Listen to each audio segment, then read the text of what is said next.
झुंजारची मुलुखगिरी. बाबूराव अळनारकर यांची झुंजार कथा. प्रकरण 2. हे काय गौंड बंगाल. त्या रात्री झुंजार आणि विजया मोटारीने त्याच रस्त्याने येत होती. हा काही योगायोग म्हणता येणार नाही. दसऱ्याच्या दिवशी सीमोल्लंघन करावयाचे आणि दिवाळीपर्यंतचे दिवस मुंबई बाहेर घालवायचे असा त्या साहसी जोडप्याचा नियम होता. त्या सीमोल्लंघनाचा प्रत्येक कार्यक्रम झुंजारने काही ना काही नव्या भानगडीत पडून साजरा केला होता. पण या खेपेला मात्र त्याची त्या बाबतीत निराशा झाली होती आणि त्या विजयेला मात्र पुणे येथे शिवाजीनगरातील आपल्या मावशीच्या घरी 10 दिवस आनंदात घालविता आले याचे समाधान वाटले होते. झुंजार मात्र कमालीचा अस्वस्थ होता आणि कधी एकदा मुंबईला परततो असे त्याला झाले होते. झुंजारने या खेपेला रात्री प्रवास करण्याचे ठरविले होते. मुंबईतून बाहेर पडताना जरी काही घडले नव्हते तरी मुंबईकडे परत जाताना काहीतरी घडेल अशी त्याला जबरदस्त आशा वाटत होती. तसे घडावे म्हणून त्याने आपल्या कुलस्वामीला जेजुरीच्या खंडोबाला नवसही केला होता. नंतर अगदी सावकाश रात्रीचे भोजन उरकल्यानंतर 11-11:30 वाजण्याच्या सुमारास तो विजयसह मोटारीने शिवाजीनगरातून बाहेर पडला. त्या रात्री सुंदर चांदणे पडले होते आणि गार हवा सुटली होती. त्यामुळे खंडाळ्याचा घाट लागेपर्यंत त्या जोडप्याचा प्रवास मोठ्या आनंदात पार पडला होता. वाट ओलांडल्यानंतर झुंजारने मोटारीचा वेग वाढविला आणि नेताजी पालकराचे जन्मगाव चौक हे मागे टाकल्यानंतर झुंजारची मोटार पनवेलच्या रुखाने वाऱ्यासारखी पळत होती. विजया डुलक्या घेत होती, पण झुंजार मात्र आपल्या तीक्ष्ण नजरेने आजूबाजूकडे पाहत होता. त्या रात्री काही घडायचेच असेल तर ते पनवेलला पोहोचण्यापूर्वी घडावे अशी त्याची इच्छा होती. कारण पनवेलपासून जवळजवळ मुंबईचीच हद्द लागत होती. त्यामुळे काही विशेष घडण्याचा संभव दिसत नव्हता आणि एकाएकी त्याला रस्त्याच्या मध्यभागी एक मानवी आकृती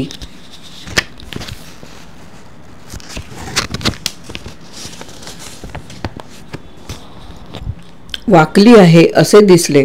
त्याच्या मोटारीचे पुढले दिवे इतके प्रकाशमान होते की त्यामुळे पुढला जवळजवळ 5 मैलांचा प्रदेश अगदी स्पष्ट दिसत होता. ती मानवी आकृती रस्त्यात पडलेली काही जड वस्तू एका बाजूला खेचीत आहे असे दिसत होते. झुंजारची मोटार पुढे गेली तेव्हा तो वाकलेला माणूस एक पोलीस आहे असे त्याला दिसले. त्याने मोटार अगदी जवळ नेऊन उभी केली व विचारले, पोलीस भाऊ, ही काय भानगड आहे? साहेब, तुमच्या मोटारीचे दिवे कसल्या प्रकारचे आहेत? त्या पोलिसाने विचारले. त्या प्रकाशाने माझे डोळेच दिपले आणि तुमच्या मोटारीच्या इंजिनाचा आवाज कसा ऐकू येत नाही? पोलीस बुवा, तुमचे दोन्ही प्रश्न महत्त्वाचे नाहीत. त्या काहीशा घाबरलेल्या आणि घामाघूम बनलेल्या माणसाकडे पाहत झुंजार हसून म्हणाला, तुम्ही असे या रस्त्याच्या मध्यभागी कसली कसरत करीत आहात? मला तर येथे काहीच दिसत नाही. साहेब, तुम्ही खाली उतरून पहा म्हणजे तुम्हाला ते दिसेल, तो पोलीस म्हणाला. या रस्त्याच्या मध्यभागी एक प्रेत पडले आहे आणि तेच मी खेचण्याचा प्रयत्न करीत आहे. विजया त्याच वेळी जागी झाली आणि म्हणाली, प्रेत? तुम्ही कोणाला आपल्या मोटारीखाली चिरडलेत की काय? वेड्यासारखे बोलू नकोस, तू झोप, झुंजार म्हणाला. शहाणे, या पोलिसाला रस्त्यात प्रेत आढळले आणि त्यामुळे त्याने हातवारे करून आपली मोटार थांबविली. अरे देवा, ती कपाळावर हात मारीत म्हणाली. शेवटी तुम्हाला रस्त्यात एक प्रेत तरी सापडलेच. मूर्ख विजू, मला ते सापडले नाही, झुंजार जोरात म्हणाला.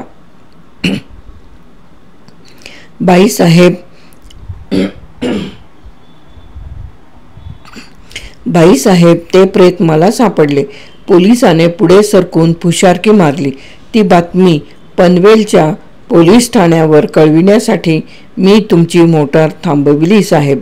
तुम्ही हे एवढे काम कराल ना? कुणाला तरी तातडीने येथे यावयास सांगा. कुणीही मदतीसाठी येथे येईपर्यंत मला या जागेवरून हलता येणार नाही. मित्रा, मी हा तुझा निरोप तुझ्या साहेबांना अवश्य कळवीन, पण मध्यरात्रीच्या वेळी अशा हमरस्त्यावर कायमची झोप घेणाऱ्या या बेशिस्त माणसाची मला आणखी माहिती मिळायला हवी. साहेब, तुम्हाला या नसत्या भानगडीत पडण्याचे काही कारण नाही. तुम्ही निरोप कळविलात की पोलीस येथे येतील आणि तेच पुढचे पाहून घेतील. माझ्या मित्रा, मला प्रेते पाहणे आवडते. अगदी लहानपणापासून मला तशी सवय जडली आहे. झुंजार म्हणाला, हा माणूस एखाद्या मोटारीखाली चिरडला असावा असे तुला वाटते काय? तसे दिसते खरे. कुणातरी दारुड्याच्या मोटारीखाली हा चिरडला असावा, पोलीस म्हणाला. झुंजारने बाहेर उडी घेतली आणि पोलिसाने ते एका बाजूला खेचीत नेलेले प्रेत टॉर्चच्या प्रकाशात पाहिले. मृत माणूस तरुण होता. त्याच्या अंगावर ऐटबाज कपडे होते. त्याच्या मस्तकाची एक बाजू रक्ताने माखली होती. बाकी त्याच्या शरीराचे सर्व अवयव शाबूत होते. हा माणूस ठार तरी झाला आहे काय? झुंजारने त्या प्रेताचा चेहरा हाताने आपल्या बाजूकडे वळवीत विचारले. साहेब, तुम्ही हात लावू नका, पोलीस घाईघाईने म्हणाला. घाबरू नकोस, मी एक सुप्रसिद्ध डॉक्टर आहे. पण साहेब, मेलेल्या माणसाला डॉक्टर जिवंत करणार कसे? पोलिसाने विचारले. तुझे म्हणणे अगदी खरे आहे, पण हा मोटारीखाली चिरडून मेला हे तुझे म्हणणे अगदी खोटे आहे. याला अगदी जवळून पिस्तूल झाडून ठार केले आहे. अरे बापरे, तर मग हा अपघात नसून खून आहे, पोलीस म्हणाला. आणि हा ठार झालेला माणूस सभ्य नव्हता. झुंजार प्रेताचे जवळून निरीक्षण करीत म्हणाला. मला असे वाटते की याला येथून कित्येक मैलांवर ठार करण्यात आले आहे व नंतर याचे प्रेत या ठिकाणी टाकले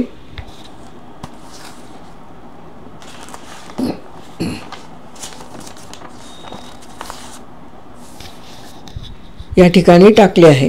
तू या माणसाचे खिसे तपासलेस काय? नाही साहेब, मला हे प्रेत दिसले आणि तितक्यातच तुम्ही येथे आलात. तो स्वतःला हुशार समजणारा पोलीस झुंजारकडे संशयाने पाहत म्हणाला. पण झुंजारने खाली वाकून त्या ठार झालेल्या माणसाचे खिसे चाचवण्यास सुरुवात केली होती. साहेब, तुम्ही तसले काही करू नका. तपास करण्याचे काम आमचे आहे, पोलीस म्हणाला. मित्रा, तू इतका बेचैन का होतोस? मी डॉक्टर आहे हे तुला सांगितले नाही काय?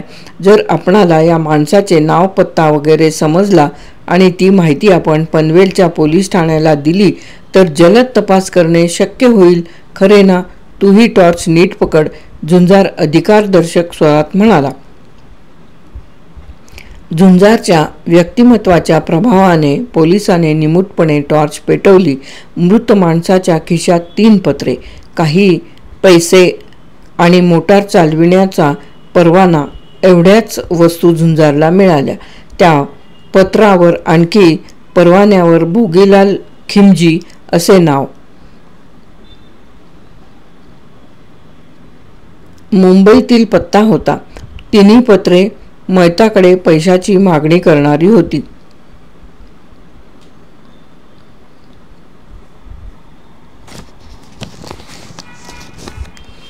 अरेच्या, झुंजार स्वतःशीच म्हणाला. त्यातील एका पत्राच्या लिफाफ्यावर पेन्सिलने नाव आणि पत्ता लिहिला होता. ज्याने ते लक्षात ठेवले होते. कु मीरा प्रधान, मुबारक मंजिल, पहिला मजला, खोली number 6, Naigaon cross road, Mumbai number 14.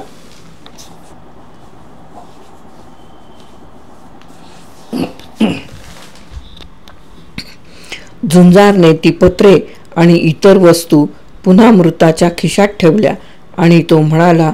शिपाई बुवा, या पत्रावरून तुमच्या खात्याला बरीच माहिती मिळवता येईल, पण आपण आता काहीच करू शकणार नाही. हे तुमचे म्हणणे बरोबर आहे. मी पनवेलच्या पोलीस चौकीवर ही बातमी कळवितो.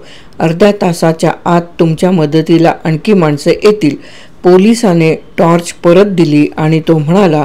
साहेब, त्यांना घाई करायला सांगा. झुंजारने मान हलवीत आपली मोटार सुरू केली. ते प्रेत पाहताच हे काहीतरी रहस्य आहे आणि त्याचा उलगडा करताना आपणाला बरीच गंमत करता येईल असे त्याला वाटले होते. तो मनातल्या मनात त्या तरुणीचे नाव आणि पत्ता घोकीत होता. विजयने त्याच्या मनातली खळबळ ओळखली होती आणि त्याबद्दल खुलासा ऐकण्यास ती अधीर बनली होती. झुंजारच्या चेहऱ्यावर दिसणाऱ्या वेगवेगळ्या भावछटांमुळे तिच्या डोळ्यांवरील झोप केव्हाच उडाली होती.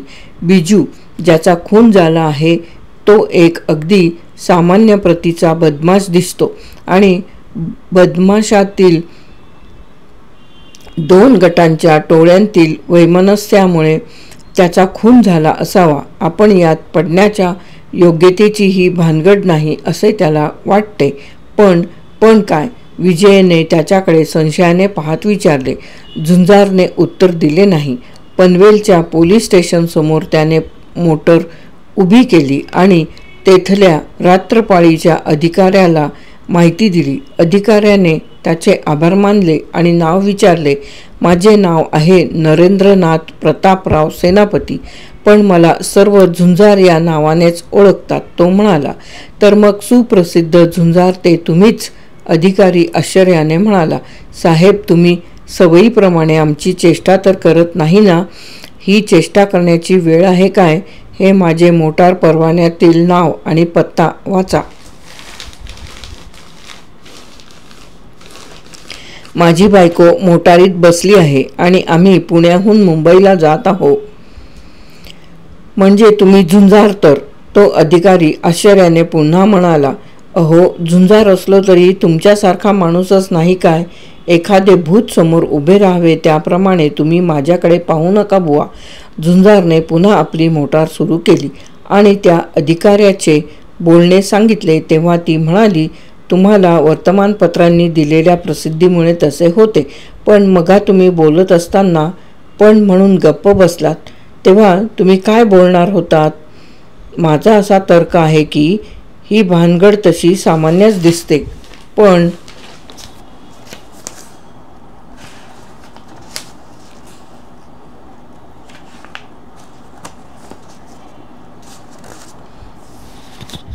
कुठेतरी काही खटकते आहे खास, असे विजया समाधानाने म्हणाली. तुम्हाला वेडेवाकडे तर्क करण्याची जन्मापासूनची सवय आहे. आता दिवाळी अवघ्या आठवडा दिवसांवर आली आहे. हे लक्षात ठेवा. माझ्या मते हे अगदीच साधे प्रकरण आहे.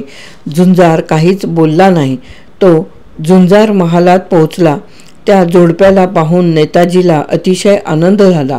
काही वेळाने कपडे बदलून ते अंथरुणावर पडले आणि दोघांनाही लागलीच गाढ झोप लागली. काही वेळाने टेलिफोनच्या घंटीचा आवाज ऐकून झुंजार जागा झाला. त्याची झोप अतिशय सावध होती. त्याने आपला हात लांब करून जवळच्या टेबलावरील रिसिव्हर उचलला आणि कुशीवर वळून तो कानाला लावला. कोण आहे? त्याने विचारले. उठ झुंजार, ओळखीचा आवाज ऐकू आला. गेले 10-12 दिवस मुंबई कशी अगदी शांत होती आणि त्यामुळे मीही मोठ्या आनंदात होतो. आनंदराव, तुमच्यात थोडीशी तरी सभ्यता आहे काय? फोन करायला हा मुहूर्त कुठून शोधून काढलात? मी आणि विजू बिछाण्यावर पडलो नाही, तोच तुमचा ठणाणा सुरू झाला. त्याला माझा नाईलाज आहे. आनंदराव म्हणाले. मला आता तुझ्याशी बोलायलाच हवे. त्यांच्या आवाजावरून ते बरेच संतापलेले दिसत होते. हे पहा, जवळजवळ 15 दिवस मी मुंबईतच नव्हतो आणि त्यामुळे तुमचे डोके गरम होईल असे कोणतेही कृत्य माझ्या हातून घडलेले नाही. आता मी दमून भागून बिछाण्यावर पडतो न पडतो तोच तुम्ही फोनमधून शिमगा साजरा करण्यास सुरुवात केलीत. याचा अर्थ काय? तुमच्या आवाजावरून तुम्हाला माझा काही संशय आलेला दिसतो. हे बघ, तू मुंबईत पाऊल ठेवताच मरकट चेष्टा सुरू केल्या आहेस. त्या बिचाऱ्या खेड्यातल्या पोलिसांची निष्कारण धावपळ उडविण्यात तुला आनंद तरी काय झाला? ते ऐकून झुंजाची झोप उडाली. तो म्हणाला. आनंदराव, तुम्ही बोलता तरी काय? तू किती उलट्या काळजाचा माणूस आहेस. आनंदराव रागाने म्हणाले. मला अगदी साळसुद्धाप्रमाणे प्रश्न विचारतोस. म्हणे रस्त्यावर एक प्रेत पडले आहे, त्याच्या मस्तकावर गोळी झाडण्यात आली आहे. काय रे, सकाळच्या प्रहरी पनवेलच्या पोलीस ठाण्यावर जाऊन असल्या थापा मारताना तुला लाज नाही वाटली? थापा? अहो, मी ते सत्यच सांगितले. तुमची विजूताई माझ्याबरोबर होती. हवे तर तिला विचारा, तिला तू बनवले असणार, आनंदराव रागाने म्हणाले. आणि तो पोलीस कोठून काढलास? म्हणजे त्या ठिकाणी प्रेतही नव्हते आणि पोलीसही नव्हता असे तुम्हाला म्हणायचे आहे की काय? झुंजारने दचकून विचारले. तेथे कोणीच नव्हते आणि ते तुला चांगलेच माहीत होते, आनंदराव रागाने म्हणाले. बिचारे पनवेलचे पोलीस धावपळ करीत तेथे गेले तेव्हा त्या ठिकाणी त्यांना एक लहानसे पाखरूही दिसले नाही. पण तेथे पाखरू दिसेल असे मी सांगितलेच नव्हते, झुंजार म्हणाला. चेष्टा करू नकोस, आनंदराव रिसिव्हरमधून मोठ्याने ओरडले. त्या ठिकाणी प्रेत नव्हते आणि पोलीसही नव्हता. त्या रस्त्यावर पहारा करणारा पोलीस तेथून कित्येक मैलावर होता आणि आपण काहीच पाहिले नाही असे त्याचे म्हणणे आहे. अरेच्छा, आनंदराव, ही तुमची हकीकत खरोखरच मजेदार आहे, झुंजार म्हणाला. तो जरी साधा प्रकार असला तरी कुठेतरी काही खटकते आहे असे मी विजूलाही म्हणालो होतो. एकतर तो पोलीस बनावट असावा किंवा त्याचाही खून करून कोणीतरी ती दोन्ही प्रेते तेथून हलवली असावीत. आणखी थापा मारतोस? या प्रकरणाशी तुझा संबंध आहे असे समजताच मला झोपेतून उठवण्यात आले आहे, समजले ना? मूर्खपणा करून तू तेथल्या पोलीस स्टेशनावर तुझे नाव व पत्ताही दिला आहेस.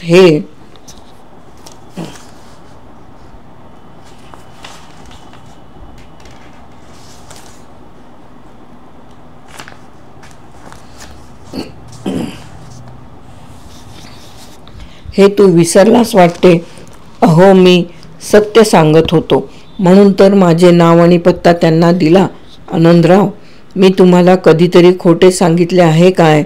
झुंजार म्हणाला. तू उभ्या आयुष्यात मला एकदाही सत्य सांगितलेले नाहीस, आनंदराव म्हणाले. आनंदराव, मी शपथेवर सांगतो की मी पोलिसांना खोटे सांगितले नाही. मी स्वतः ते प्रेत पाहिले आहे. मयत माणसाचे नाव भोगीलाल खिमजी असे असून तो चिरा बाजार जवळच्या कॅव्हेल स्ट्रीटवर 21 नंबरच्या घरात राहतो. निदान हा पत्ता त्याच्या खिशातील पत्रांवर तरी होता. तुमचा विश्वास नसला तर तुम्ही या पत्त्यावर चौकशी करू शकता. म्हणजे पनवेलच्या पोलिसांप्रमाणे तुला माझीही चेष्टा करावयाची आहे. हे बघ, जास्त चावटपणा केलास तर मी तुझ्या घरी येऊन तुला अटक करीन, आनंदराव म्हणाले. आनंदराव, अनेक वेळा मी तुम्हाला सत्य सांगतो ते तुम्ही असत्य मानावे आणि शेवटी मी सत्यच सांगितले होते अशी तुमची खात्री पटावी असले प्रकार नेहमीच घडत आले आहेत, झुंजार म्हणाला. ते प्रेत पाहण्यासाठी कोण गेले होते ते मला सांगा. एक हवालदार, ड्रायव्हर आणि शिपाई असे तिघे जीपमधून तेथे गेले होते आणि खूप शोध करूनही त्यांना तेथे काहीच सापडले नाही. तर मग त्यांना तेथे पुन्हा जाऊन नीट तपासणी करण्यास सांगा, झुंजार म्हणाला. मला भेटलेल्या पोलिसाने ते प्रेत ओढून बाजूच्या गवतावर टाकले होते. तुम्हाला ते गवत दबलेले दिसेल. त्या ठिकाणी बहुधा रक्ताचे डागही सापडतील. तुझ्या सर्व युक्त्या माझ्या माहितीच्या आहेत, आनंदराव वैतागाने म्हणाला. तूच तेथले गवत पायाने तोडवले असशील आणि एखादा ससा मारून त्याचे रक्त तेथे टाकले असशील. तसला चावटपणा करण्यात तू वस्ताद आहेस. तुमचे जर हेच म्हणणे असेल तर मला आणखी काही सांगायचे नाही. तुमच्या मठ्ठ डोक्यात प्रकाश पडत नाही याला माझा नाईलाज आहे. आनंदराव, तुमच्या डोक्यात नुसते बटाटे भरले आहेत आणि तेही अगदी कुजलेले. त्याने रिसिव्हर रागाने खाली आपटला आणि आता अंथरुणावर बसलेल्या विजयने त्याच्या खांद्यावर हात ठेवून विचारले. काय झाले? भानगडीची सुरुवात झाली, झुंजार म्हणाला. आनंदरावांचा आत्ताच फोन आला होता. रात्री आपण पनवेलच्या पोलिसांना खोटी बातमी देऊन फसवले असा त्यांचा आपणावर आरोप आहे. आपणावर म्हणू नका, ती म्हणाली. मी त्यावेळी झोपले होते, पण मी चांगला जागा होतो ना, तो म्हणाला. आता आठवले. तो पोलीस मोटार पाहताच घाबरला होता. त्या ठिकाणी कोणी येणार नाही अशी त्याची समजूत होती आणि मोटारीच्या इंजिनाचा आवाज होत नसल्यामुळे ती अगदी जवळ जाईपर्यंत त्याला समजले नव्हते. मोटारीच्या पुढल्या दिव्यांच्या स्वच्छ प्रकाशात आपण त्याला दुरून पाहिले होते, त्यामुळे त्याला कुठे दडीही मारता आली नव्हती आणि त्यानेच ते प्रेत कुठे बेमालूमपणे दडविले आहे असे तुम्हाला म्हणायचे आहे की काय? आता तेच तर शोधून काढायला हवे. तो म्हणाला. तो पनवेलच्या पोलिसांपैकी नव्हता, तेव्हा कोणीतरी बनावट माणूस असावा हे सिद्धच होते. पण तुम्ही आता काय करणार आहात? तिने विचारले. आनंदरावांना त्यांचा मूर्खपणा पटवून देणार आहे, झुंजार म्हणाला. भोगीलाल मेला त्यामुळे त्याच्या दाराला कुलूप असणार. आपण आता त्या मुलीचा तपास करू. म्हणजे यातही कोणी मुलगी आहेच तर? विजया संशयाने पाहत म्हणाली. पण का हो, तुम्ही मला तिच्याबद्दल आधी का सांगितले नाही? तू मध्ये बोलू नकोस. मला तिचा पत्ता आठवू दे, झुंजार म्हणाला. आता आठवले. मीरा प्रधान, मुबारक मंजिल, पहिला मजला, खोली number 6, Naigaon cross road, Mumbai number 14. Viju, मी 10-15 मिनिटात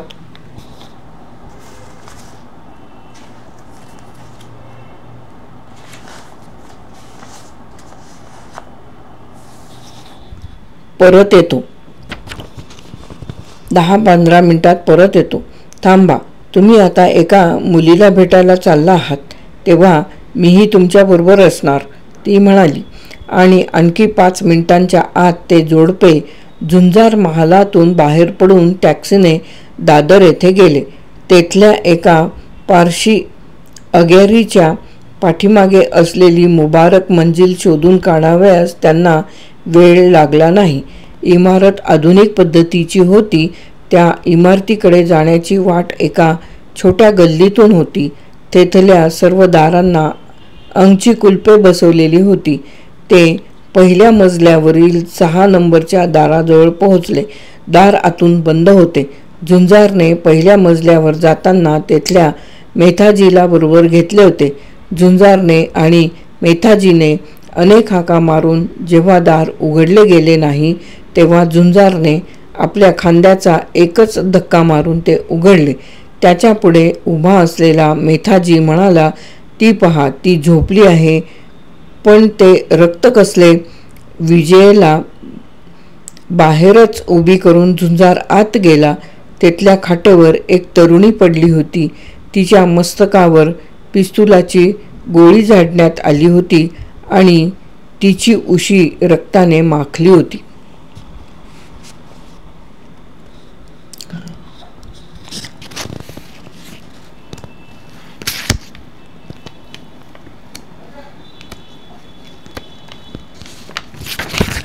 झुंजारची मुलुखगिरी प्रकरण 2 हे काय गौंड बंगाल येथे समाप्त.